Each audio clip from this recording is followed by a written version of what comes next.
Die hard.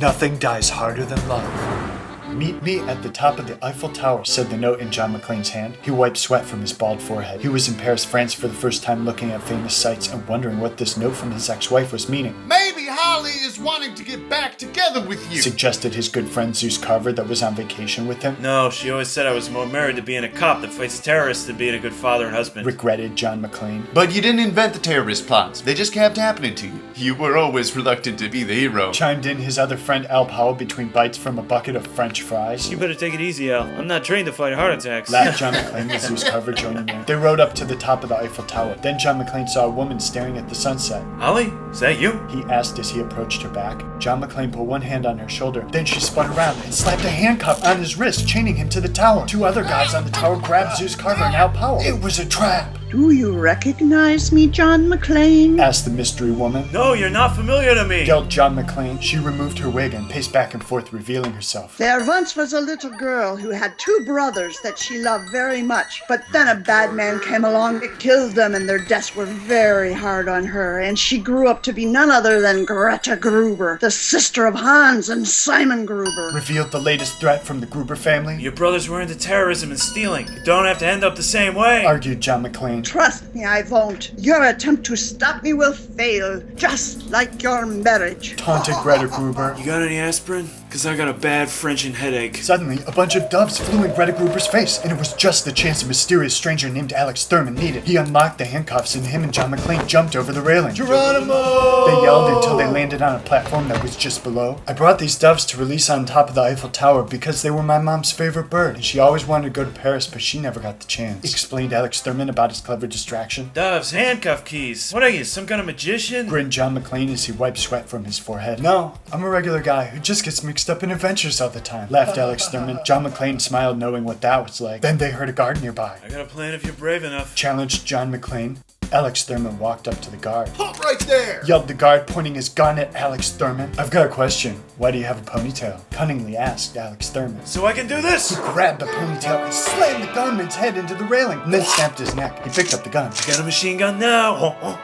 Laughed John McClane, doing a funny French impression. And a radio. Chimed in Alex Thurman, picking up the walkie-talkie. Just then, a message crackled from the radio. This is the boss of the Paris police. We surrounded the Eiffel Tower, and if you will not surrender, we will shoot you down with Tiger helicopter gunships, said the French voice. You can at least buy me dinner before you blow me up with Tiger helicopter gunships. Wisecracked John McClane. You've got 5 minutes, said the boss of the police, who knew John McClane's past heroes and how he didn't like red tape. Let's get going, Alex. They sneaked back up to the observation deck and saw Greta Gruber working at a computer. The other guard was standing above Zeus Carver and Al Powell. I saw Gabriel use the same computer when I was fighting technology around the 4th of July. Recognized John McClane. Greta Gruber pressed a computer button, and a large platform rose out of the floor with a sheet over something that looked like a body.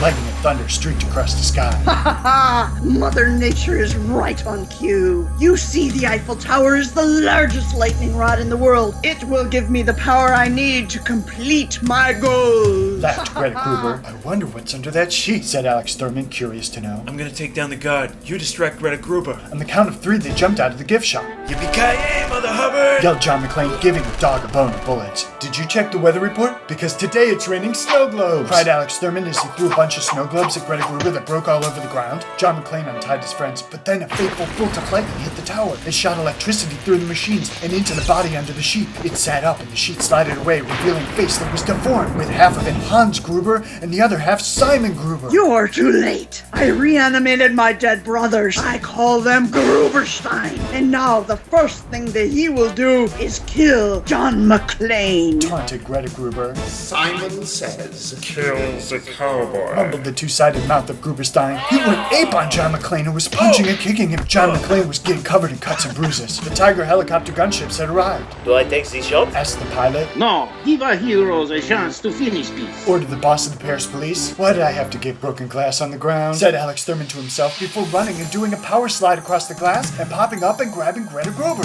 Gruberstein, there's someone who wants to say hello, announced Alex Thurman. Greta? Drooled Gruberstein. He stopped beating up John McClane and turned and ran at Greta and wrapped her up in his arms, with Alex Thurman diving out of the way in the nick of time. Gruberstein, what are you doing? This This was not how my plan was supposed to go! Yelled Greta Gruber as they fell over the side of the Eiffel Tower. I'm not gonna let you die so easy. Grunted John McClane as him and Alex Thurman each grabbed a foot of Gruberstein. But just then the Frankenstein stitches broke and the body detached from the legs and Gruberstein and Greta Gruber fell anyway. Don't worry, it is not a hostage. Reassured the boss of the Paris police to his guys. Later, everyone gathered together to get treatment for fighting wounds and talked about what happened. I was almost finished. Why did Gruberstein stop beating me up? Asked John McClane, wiping blood and sweat from his forehead. I think the force more powerful than revenge is the force of love. If someone passed away, the first thing they will want to do is see the people they love because that love never dies, said Alex Thurman, who had thought a lot about that sort of thing. He picked more broken glass from his shins. John McClane, Zeus Carver, and Al Powell all agreed that love is more powerful than all other emotions. Just then, Gruberstein came back to life. The smoking gun that shot it belonged to Al Powell! You mean you had a gun the whole time? Surprised Zeus Carver. Nobody asked. You're full of surprises, partner. Laughed John McClane, wiping sweat from his forehead. I wonder if Holly will ever go out with me again. Spoke John McClane to his friends. Here are some tickets for a free trip to the top of the Eiffel Tower. A gift from all of France. Awarded the boss of the Paris police. You should call her now.